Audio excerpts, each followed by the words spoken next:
দেখো আমরা এই গ্লাসে কিছুটা দুধ মেশানো জল নিয়েছি, আর এই গ্লাসে আমরা কিছুটা পাতিত জল বা ডিস্টিলড ওয়াটার নিয়েছি। এই জলের মধ্যে আমরা কিছুটা নুন মিশিয়ে নিচ্ছি। আমরা বাড়িতে যে নুন ব্যবহার করি সেই নুন। তার ফলে এই গ্লাসের জলে আমরা একটা প্রকৃত দ্রবণ পেয়ে গেলাম।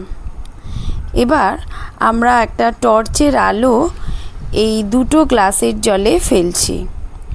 দেখো কি দেখতে পাচ্ছি, নুন মেশানো জলের গ্লাসে আলো খুব সুন্দরভাবে আলো প্রতিসৃত হচ্ছে, একদম স্বচ্ছ দ্রবণ হিসাবে আমরা দেখতে পাচ্ছি। কিন্তু দুধ মেশানো জলটাকে যেন একটা উজ্জ্বল আলোর গ্লাস হিসাবে মনে হচ্ছে। তো কেন দুধ মেশানো জলটাকে আমাদের বেশি উজ্জ্বল মনে হচ্ছে বলো তো? তার কারণ আমরা জানি যে দুধের কণাগুলো কলয়েড কণা হিসাবে কাজ করছে। তারা আলোকে বিভিন্ন দিকে বিক্ষেপিত করছে, যাকে আমরা টিন্ডাল এফেক্ট বা স্ক্যাটারিং বলি।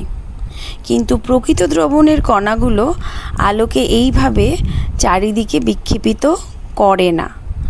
তার জন্যই আমরা এই সুন্দর আলোর ছটা দেখতে পাচ্ছি। আমরা যদি একেবারে অন্ধকার ঘরে এই পরীক্ষাটা করি তাহলে আরও খুব সুন্দরভাবে আমরা এই টিন্ডাল এফেক্ট ব্যাপারটা আরও সুন্দরভাবে বুঝতে পারবো।